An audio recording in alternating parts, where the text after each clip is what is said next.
அது நல்லவா நல்லவா எஸ் எஸ் ஒரு ஊர்ல ஒரு கங்கா இருந்ததா அது சின்னோண்டு இருந்தது அது அவங்க அம்மாவோட நிறைய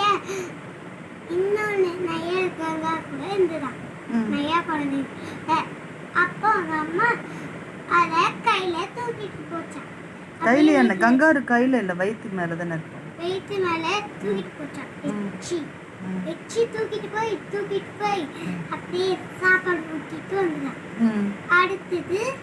என்னன்னா குழந்தைங்களாம் கொஞ்சம் கொஞ்சமா விளையாட ஆரம்பிச்சாங்க அப்பதான்